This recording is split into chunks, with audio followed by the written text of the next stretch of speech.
আচ্ছা, তাহলে আজকে আমরা শুরু করছি কি বলতো? আমাদের যে প্রধান যেটা বিষয় আলোচ্য বিষয় সেটা হচ্ছে মিনিং অফ কালচার।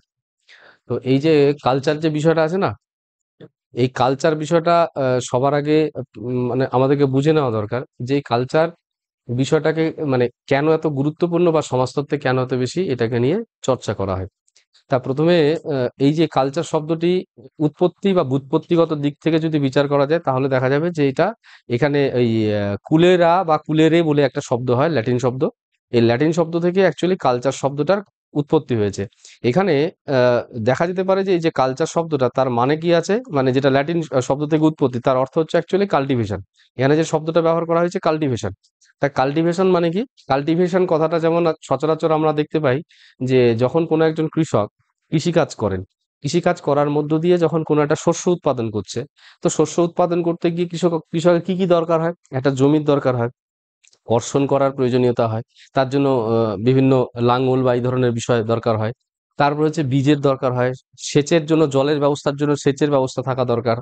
ঠিক একই রকম ভাবে যদি দেখা যায় যে আজকে যে কোনো মানব সমাজের প্রগতি বলো বা যে কোনো মানব সমাজের অগ্রগতি যদি বলা হয় ধরা হয়, তো সে প্রগতি বা অগ্রগতি বা যে অবস্থাতে মানব জাতি রয়েছে সেই অবস্থাতে তাদেরকে সঠিকভাবে জীবনযাপন করার জন্য, সঠিক সিদ্ধান্ত নেওয়ার জন্য মূলত তাদের জ্ঞান বা বিদ্যা চর্চার প্রয়োজনীয়তা রয়েছে।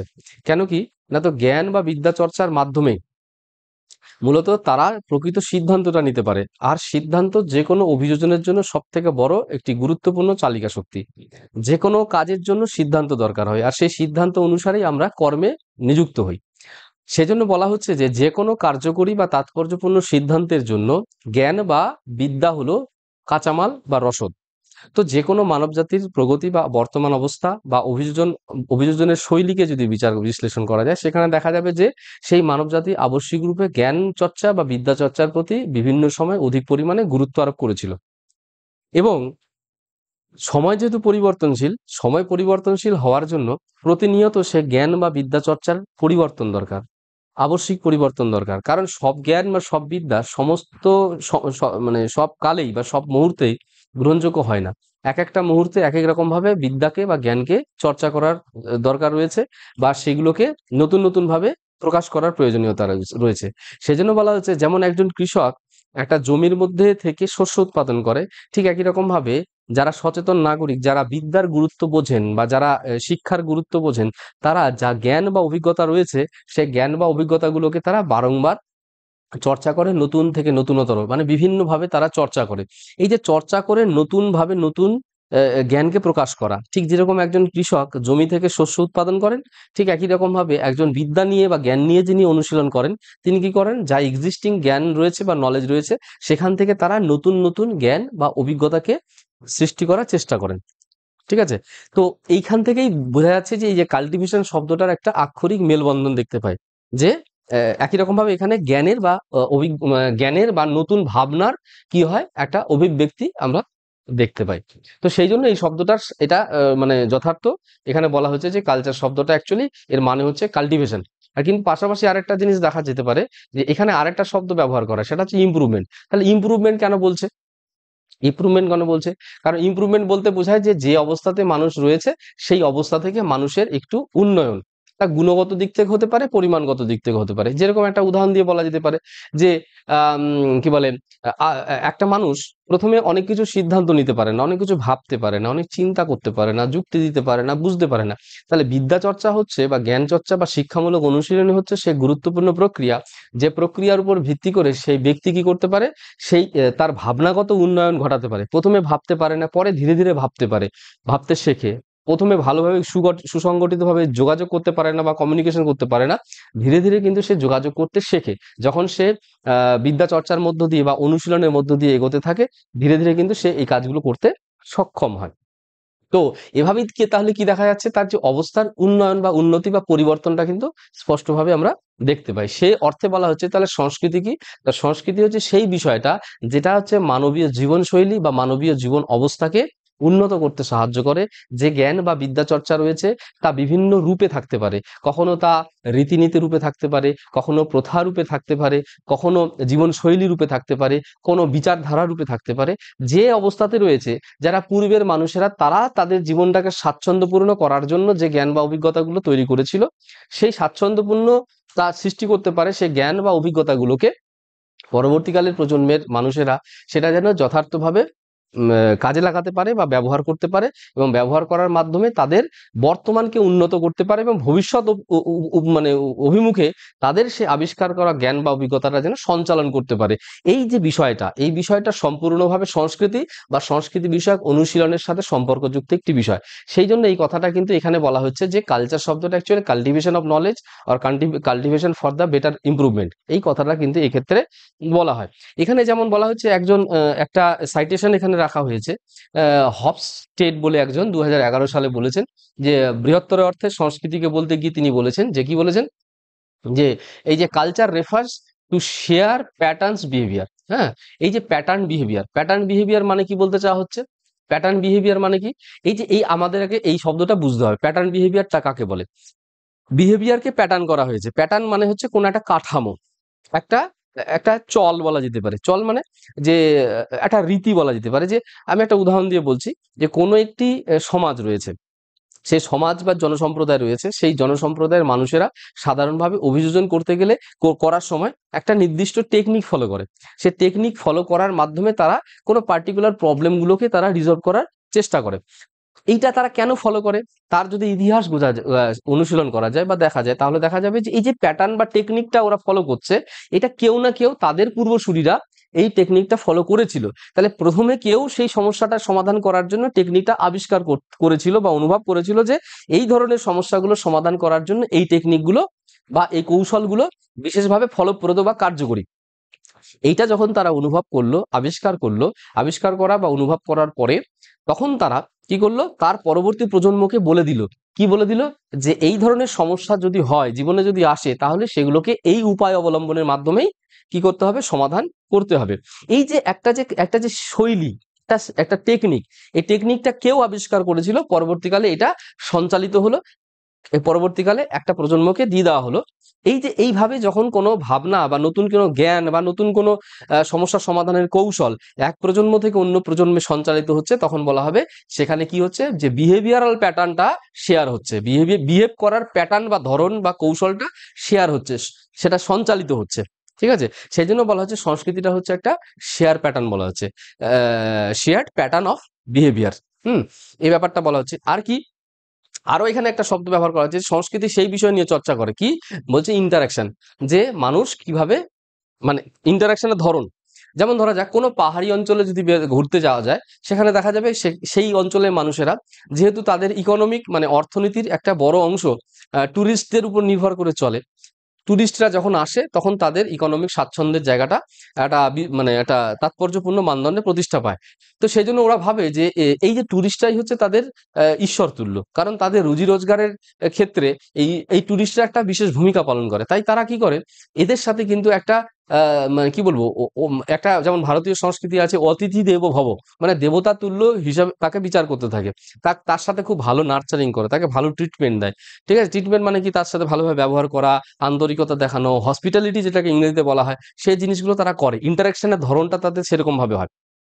তাহলে এইভাবে যখন করে, তারা কিভাবে কেন শিখলো, এরা শিখলো কিভাবে, তার পূর্বপুরুষেরা দেখেছে যে এই যে বন্ধু মানে একটা প্রতিকূল পরিবেশ, পাহাড়ির কোনো দুর্গম অঞ্চলে তারা বসবাস করছে, পাহাড়ের ঢাল কেটে সেখানে বসবাস করছে, যেখানে কৃষি কাজ হয় না। ঠিক আছে, সেখানে দীর্ঘদিন ধরে জীবনযাপন করার ফলে তারা বুঝতে পেরেছে যে জীবনযাপন করার জন্য বা অভিযোজন করার জন্য অর্থের খুব প্রয়োজন আছে। আর সেই অর্থের সংস্থানের জন্য কি হচ্ছে, ট্যুরিজমটা একটা বড় ফ্যাক্টর। তো এই যে ট্যুরিজমের যে জায়গাটা আছে, সেটাকে তারা যাতে কোনোভাবে না খোয়ায় বা সেটা যাতে কোনোভাবে ক্ষতিগ্রস্ত না হয়, তার জন্য তাদের হিউম্যান যে সমস্ত কোয়ালিটি বা মানবীয় যে সমস্ত গুণাগুণ বা বৈশিষ্ট্য আছে, সেগুলোকে নার্চার করার কথা কিন্তু তারা বলে গেছে। এই যে এটাও কিন্তু তাহলে ইন্টারাকশন কিভাবে হবে, সেটাও কিন্তু সংস্কৃতির আলোচ্য বিষয়। বিহেভিয়ারাল প্যাটার্নটা সংস্কৃতির আলোচ্য বিষয়।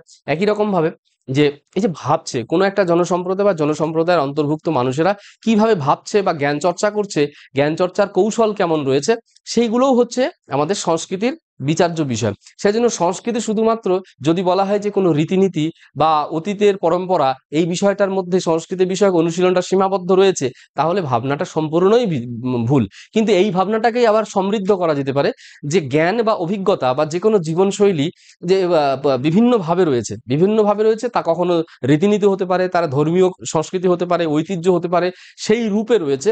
তখন যেই জিনিসটাকে যখন কোনো একটা পরবর্তী প্রজন্মের মানুষ বা জনগণ সেটাকে অনুভব করে এবং সেটাকে ব্যবহার করে বা কাজে লাগানোর চেষ্টা করে, তখনই সেটা এই যে লাগানোর জন্য যে চর্চা করছে, অনুশীলন করছে, তার নির্যাস নিষ্কাশনের চেষ্টা করছে, তখনই বলা হবে সে সাংস্কৃতিক অনুশীলনের ক্রিয়াটিকে সম্পাদন করছে বা সংস্কৃতির চর্চা করছে। এই বিষয়টা আমাদেরকে সংস্কৃতি বিষয়ক অনুশীলনে বিশেষ রূপে উল্লেখ করা প্রয়োজন। পাশাপাশি আরো বলা হচ্ছে এই শুধু জ্ঞানমূলক চর্চা নয়, এই যে অনুভূতি, অনুভূতি বা আবেগ বা ফিলিংস, এগুলো বিভিন্নভাবে প্রকাশিত হয়। যেমন এগুলো প্রকাশ করার জন্য যেমন বিভিন্ন ধরনের কলা রয়েছে, শিল্পকলা রয়েছে, সঙ্গীত রয়েছে। হ্যাঁ, সঙ্গীত শিল্পকলার মধ্য দিয়েও এই অনুভূতিগুলো প্রকাশিত হয়। কোনো একটা সুন্দর রিদম দিয়ে, একটা সুন্দর সুর দিয়ে একটা গান হচ্ছে, সেই গানের মধ্যে একটা জীবন সম্পর্কিত একটা বিশাল বড় তত্ত্ব প্রকাশিত হচ্ছে। ঠিক আছে, বিভিন্ন রকমের সমস্যার সমাধান সূত্র বলা হচ্ছে, মানব কল্যাণ উপযোগী বিভিন্ন রকমের বার্তা দেওয়া হচ্ছে। ঠিক আছে, কিন্তু অনুভবের আকারে, একটা অনুভূতির আকারে, একটা ফিলিংসের আকারে এইভাবে প্রকাশিত হচ্ছে, পরম্পরাক্রমে চলে আসছে।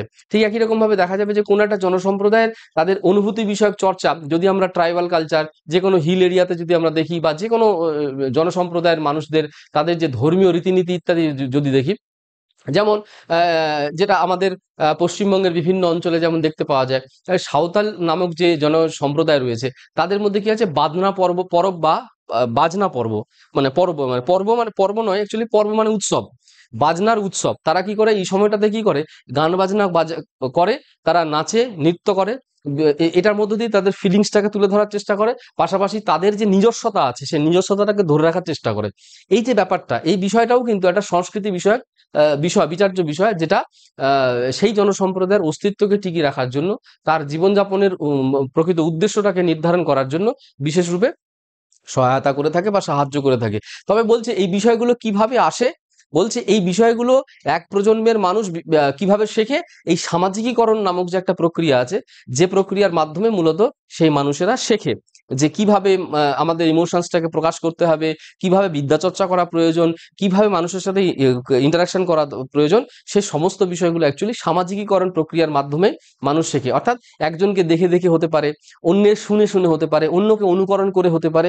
এই যে যে প্রক্রিয়ার মাধ্যমে মানুষ সাধারণভাবে সামাজিক হয়, একজন মানব শিশু যখন ভূমিষ্ঠ হয়, ভূমিষ্ঠ হওয়ার সাথে সাথে সে কিন্তু সামাজিক হয় না, সামাজিক থাকে না। সে যখন অন্য মানুষের সাথে ক্রিয়া প্রতিক্রিয়া করতে শুরু করে, সেদিন থেকে প্রকৃতপক্ষে তার সামাজিকীকরণের প্রক্রিয়াটা, সামাজিক হয়ে ওঠার প্রক্রিয়াটা শুরু হয়। এই যে যে প্রক্রিয়ার মাধ্যমে একটা মানব শিশু ভূমিষ্ঠ হওয়ার পরে সে সামাজিক হতে শুরু করছে, তখন সেই প্রক্রিয়াটাকে সামাজিকীকরণ বলে উল্লেখ করা হয়। তাহলে এখানে বলা হচ্ছে যে সংস্কৃতি নামক যে বিষয়টি, এইটি যদি যথার্থভাবে অনুধাবন করতে হয়, তাহলে বলতে হবে যেটা সামাজিকীকরণের একটি বিস্তর বা বিশদ একটা আলোচ্য বিষয় বা অনুশীলনের বিষয়। এবার আমরা এখানে যেটা আলোচনা করব সেটা হচ্ছে কি কম্পোনেন্ট অফ কালচার। তো সাধারণভাবে এই যে যে বিষয়টা আমরা এতক্ষণ ধরে আলোচনা করলাম, সেখান থেকে কতগুলো বিষয় উঠে আসে। যতগুলো কম্পোনেন্ট রয়েছে, সেই কম্পোনেন্ট গুলোকে আমরা দুটো ভাগে ভাগ করতে পারি, একটা মেটেরিয়াল কম্পোনেন্ট আর একটা হচ্ছে নন মেটেরিয়াল কম্পোনেন্ট। মানে বস্তু নির্ভর কিছু কম্পোনেন্ট রয়েছে, আর কতগুলো বস্তু বর্জিত, মানে বস্তু নির্ভর নয়, যেটা বস্তু নয়। ঠিক আছে, যেমন যে সমস্ত ভৌত উপাদান যেমন রয়েছে, বিভিন্ন রকমের অবজেক্ট হতে পারে, কোনো পুরোনো দিনের বিল্ডিং হতে পারে, স্থাপত্য শিল্প হতে পারে, এরকম, এগুলো হচ্ছে বস্তুগত। ঠিক আছে, বিভিন্ন ধরনের সম্পদ হতে পারে, কোনো জায়গা হতে পারে, কোনো একটা বন্ধুর অঞ্চল, একটা ভাঙা একটা বিল্ডিং রয়েছে, সেখানে একটা ধ্বংসাবশেষ রয়েছে, সেখানে সেটা দীর্ঘদিন ধরে কোনো একটা জনসম্প্রদায় বা ইতিহাসের সাক্ষী হয়ে রয়েছে। সেই বিষয়গুলো হতে পারে সংস্কৃতি চর্চার আলোচ্য বিষয়।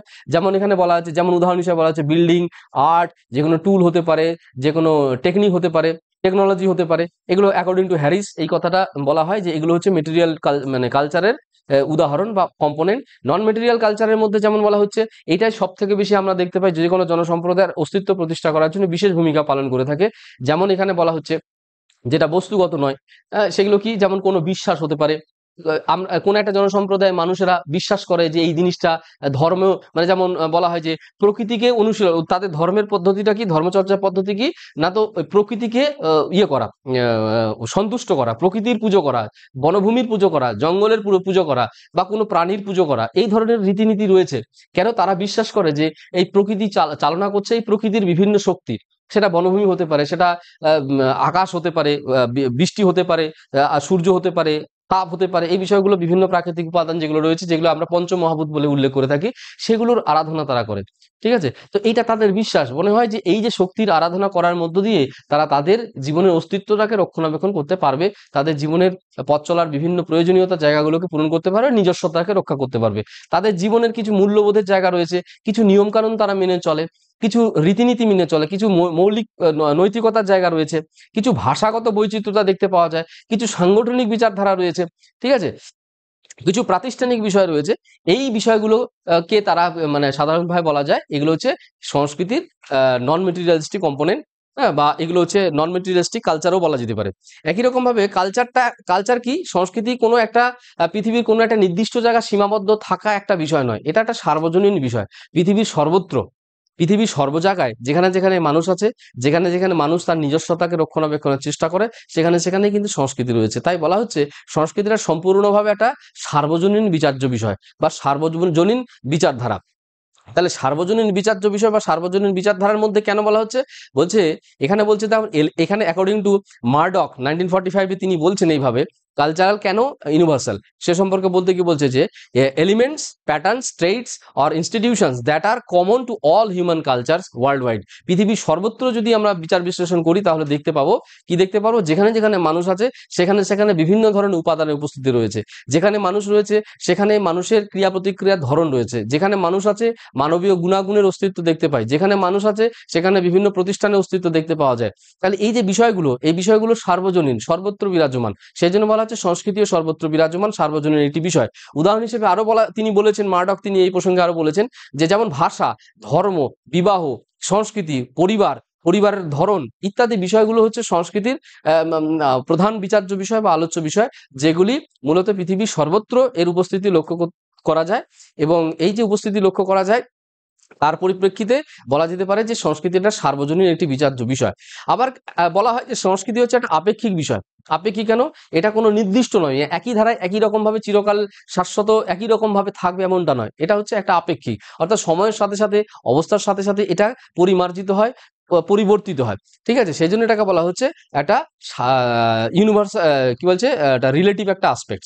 এখানে কি বলা হচ্ছে যে, এখানে বলা হচ্ছে যে the principle of understanding and evaluating cultural practice from perspectives of the culture itself rather than from one's own culture. মানে দেখো, এখানে যেটা বলা হয় সেটা হচ্ছে যে কোনো একজন ব্যক্তি বা কোনো একটা সংস্কৃতি, ঠিক আছে, কোনো একটা ব্যক্তি বা কোনো একটা সংস্কৃতি, কি বলা হচ্ছে যে উম, আহ, কোনো একটা ব্যক্তি বা কোনো একটা সংস্কৃতি কি করছে, সংস্কৃতিকে তারা তাদের মতো করে দেখছে। ঠিক আছে?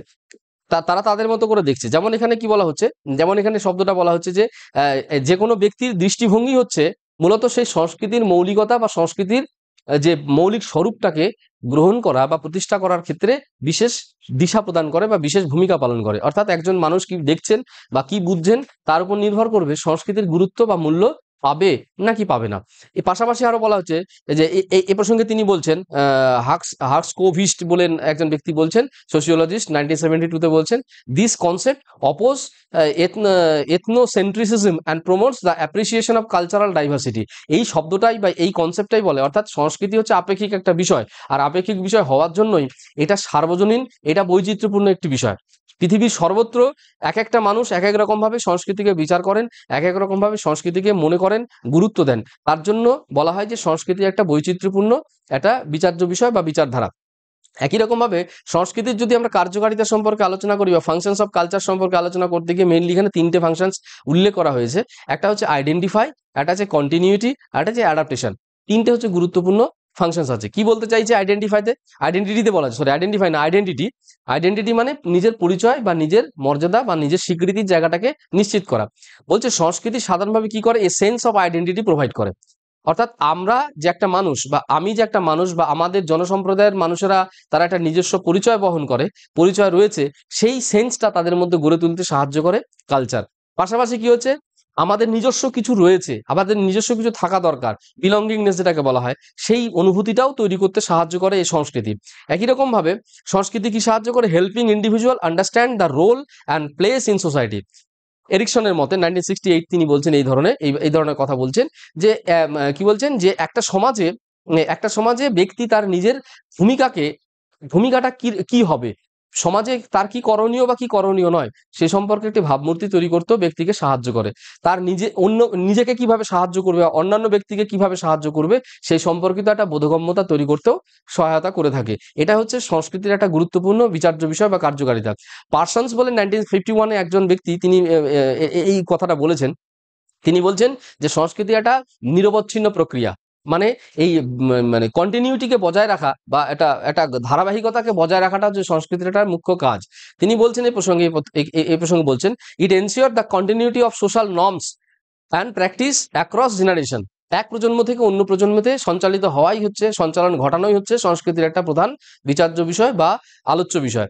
এইডিং ইন সোশ্যাল, এইডিং মানে সহায়তা করা, এইডিং সোশ্যাল স্ট্যাবিলিটি অ্যান্ড কোহেশন, সমাজের মধ্যে পারস্পরিক সমন্বয় ধর্মিতা বা পারস্পরিক সহযোগিতার বাতাবরণ তৈরি করার পাশাপাশি সামাজিক স্থিতিশীলতা প্রতিষ্ঠা করার ক্ষেত্রেও কি করে, সমাজে একটা বিশেষ শক্তি হিসেবে সংস্কৃতির একটা বিশেষ ভূমিকা আমরা দেখতে পাই বা কার্যকারিতা দেখতে পাই। আবার এই যে মলিনস্কি একজন ব্যক্তি, সমাজতত্ত্ববিদ, 1944-এ তিনি বলছেন যে সংস্কৃতির কার্যকারিতা সম্পর্কে উল্লেখ করতে গিয়ে বলছেন যে সংস্কৃতির কাজ হচ্ছে অ্যাডাপ্টেশন, অর্থাৎ অভিযোজন শৈলী বা অভিযোজন দক্ষতাকে বৃদ্ধি করা। তিনি বলছেন যে culture helps communities adapt to their environment and changing circumstances through shared knowledge and practices. Shared knowledge, এখানে যে কথাটা বলছেন এটাই হচ্ছে সংস্কৃতির পরিচয়, যে জ্ঞানকে সঞ্চালন ঘটা বা জ্ঞানকে এক প্রজন্ম থেকে অন্য প্রজন্মতে পাঠিয়ে দেওয়া, এবং জ্ঞানকে কিভাবে চর্চা করতে হবে তার ধরনটাকে এক প্রজন্ম থেকে অন্য প্রজন্মে বুঝিয়ে দেওয়া। ঠিক আছে, এগুলো ব্যবহার করার মাধ্যমে পরিবর্তিত পরিবেশে কিভাবে তারা অভিযোজন করবে, পরিবর্তিত পরিবেশের অন্তর্ভুক্ত ঘটনাগুলো বা তার বিভিন্ন বিচার্য বিষয়গুলির প্রভাবকে কিভাবে তারা অনুভব করবে বা বিচার বিশ্লেষণ করবে, সেই সম্পর্কে অনুশীলন করা বা সেই সম্পর্কিত প্রেক্ষিত রচনা করতে বিশেষভাবে সাহায্য করে সংস্কৃতি। ঠিক আছে, এরপরে বলছে সংস্কৃতি বিষয়ক যে অনুশীলনটা, সেই অনুশীলনের আরেকটি বিচার্য বিষয় রয়েছে, সেটা হচ্ছে সাংস্কৃতিক সঞ্চালন, ট্রান্সমিশন অফ কালচার, যেটা এক প্রজন্ম থেকে অন্য প্রজন্মে সঞ্চালিত হয়। কোনো একটা প্রজন্মে কিছু বিশেষ ধরনের জ্ঞান রচনা করলো, কিছু অভিজ্ঞতা রচনা করলো, সেই প্রজন্মের ব্যক্তিরা অন্য প্রজন্মে সেই জ্ঞান বা অভিজ্ঞতাকে পরম্পরাক্রমে সঞ্চালন করে, বিভিন্নভাবে সঞ্চালন করে। এই সঞ্চালন করার কৌশলটাই হচ্ছে সাংস্কৃতিক অনুশীলন। এখানে এ প্রসঙ্গে বার্জার অ্যান্ড লাকম্যান বলে দুই ব্যক্তি 1966-এ বলছেন যে culture is transmitted across generation through various means কথাটা মানে হচ্ছে উপায়, বিভিন্ন উপায়ে এক প্রজন্ম থেকে অন্য প্রজন্মে সঞ্চালিত হয়। কি ধরনের প্রজন্ম হতে পারে, যেমন ভাষাগত দিক থেকে এটা সঞ্চালিত হতে পারে, এটা প্রথাগতভাবে হতে পারে, বিদ্যাচর্চার মাধ্যমে হতে পারে, বিভিন্ন মিডিয়া বা মাধ্যম ব্যবহার করার মাধ্যমে হতে পারে। ঠিক আছে, পাশাপাশি বলা হচ্ছে যে সোশ্যাল ইনস্টিটিউশনস লাইক, যেমন সামাজিক বিভিন্ন প্রতিষ্ঠান রয়েছে, যেমন পরিবারের মধ্য দিয়ে সঞ্চালিত হতে পারে। একটি পরিবার অন্য ভৌগোলিক অন্য জায়গায় গিয়ে তারা বসবাস করতে শুরু করলো, তখনও কিন্তু এইভাবে সঞ্চালন ঘটতে পারে। এক অঞ্চলের সাংস্কৃতিক বৈশিষ্ট্য অন্য অঞ্চলে সঞ্চালিত হতে পারে। একই রকম ভাবে ধর্মীয় চর্চার মাধ্যমে হতে পারে, যে কোনো বিদ্যালয় বা যে কোনো মতবাদ বা এই ধরনের বিচার্য বিষয়গুলো রয়েছে সেখানে, যেমন কোনো একটা শিক্ষা প্রতিষ্ঠানে বিভিন্ন সংস্কৃতির ছেলেমেয়েরা, শিক্ষার্থীরা সেখানে উপস্থিত হওয়ার দরুন তারা সেখানে তাদের ভাবনা চিন্তা বা তাদের নিজস্বতার জায়গাগুলোকেও সঞ্চালন ঘটাতে পারে। এরকম বিভিন্ন ধরনের প্রক্রিয়া রয়েছে, যে প্রক্রিয়ার মাধ্যমে সাংস্কৃতিক সঞ্চালনের কাজটা হয়। এবার এই সংস্কৃতি বিষয়ক আলোচনাটিকে আরো প্রাসঙ্গিক করে তোলার জন্য আমরা আরো কয়েকটা বিষয় আলোচনা করব, যেমন কালচারাল চেঞ্জ। সংস্কৃতি সম্পর্কে আলোচনা করতে গিয়ে বলা হয় যে কালচারাল চেঞ্জ একটা গুরুত্বপূর্ণ বিষয়, সময়ের একটি গুরুত্বপূর্ণ বৈশিষ্ট্য বা বিচার্য বিষয় হচ্ছে কি, বিচার্য বিষয় হচ্ছে পরিবর্তন। আর যেহেতু সময় পরিবর্তিত হয়, পাশাপাশি তাহলে পরিবর্তনের নিয়ম অনুসারে সংস্কৃতিকেও পরিবর্তিত হতে হয়। প্রতি মুহূর্তে তাকে আপগ্রেডেড হতে হয়, তাকে উন্নত হতে হয়, সমৃদ্ধ হতে হয়। সময় পাল্টানোর সাথে সাথে পরিবেশটা ভিন্ন ভিন্ন রূপে ব্যক্তির সামনে উপস্থিত হয়, এবং ব্যক্তির সামনে উপস্থিত হওয়ার জন্য সাংস্কৃতিক পরিমণ্ডল বা সাংস্কৃতিক কর্মসূচির একটা গতিশীলতা প্রতিষ্ঠা করার আবশ্যিকতা লক্ষ্য করা যায়। রিডস 2007-এ একটা কথা বলছেন এখানে, cultures are dynamic and continuously evolving due to internal developments and external external influence such as globalization, technological advancement and intercultural interactions। বলছি এরকম তিনটে প্রক্রিয়ার কথা তিনি উল্লেখ করলেন এই ব্যক্তি।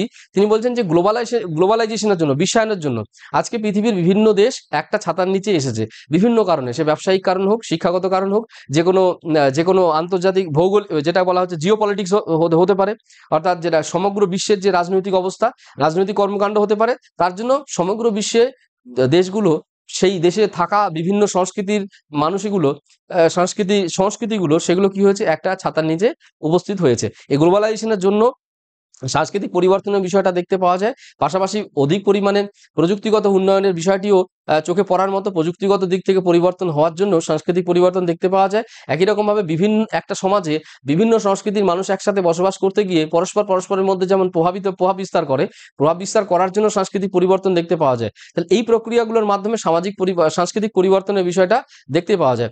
ঠিক আছে, এগুলো নির্দিষ্ট করে যে সংস্কৃতি একটা সম্পূর্ণভাবে গতিশীল একটা বিষয় বা একটা নিরবচ্ছিন্ন একটি বিষয়। এটা কোনো নির্দিষ্ট জায়গা সীমাবদ্ধ একটা বিষয় নয়। এছাড়া আরেকটা বিষয় আমরা আলোচনা করব, সংস্কৃতিটা হচ্ছে সমাজের একটা প্রধান বিচারধারা বা সমাজের একটা গুরুত্বপূর্ণ একক। এখানে ডাকম্যান বলছেন 1912-এ তিনি বলছেন যে কালচার শেপস সোসাইটাল স্ট্রাকচার। একটা সমাজ কিভাবে গঠিত, কি ধরনের কাঠামো মেনটেন করে চলবে, বা সমাজের মধ্যে মানুষেরা কিভাবে পরস্পরের মধ্যে ক্রিয়া প্রতিক্রিয়া করবে, তার ধরন ঠিক করে দেওয়ার ক্ষেত্রে সংস্কৃতি বিশেষ ভূমিকা পালন করে। It influence social norms, laws, institutions, creating a framework for social behaviour and governance. ঠিক আছে, একটা সমাজের মধ্যে মানুষেরা কি ধরনের সামাজিক কর্মকাণ্ড করবে সেই বিষয়টাকে তৈরি করা, বিভিন্ন প্রতিষ্ঠান তৈরি করা, সামাজিক ব্যবস্থা গড়ে তোলা বা বিভিন্ন নিয়ম নীতি তৈরি করার ক্ষেত্রে, ঠিক আছে, এই কি বলে সংস্কৃতির কিন্তু কি দেখা যাচ্ছে, একটা বিশেষ ভূমিকা দেখতে পাওয়া যায়। ঠিক আছে, এই হলো মোটামুটি সংস্কৃতি সম্পর্কিত আলোচনা। বুঝতে পেরেছো?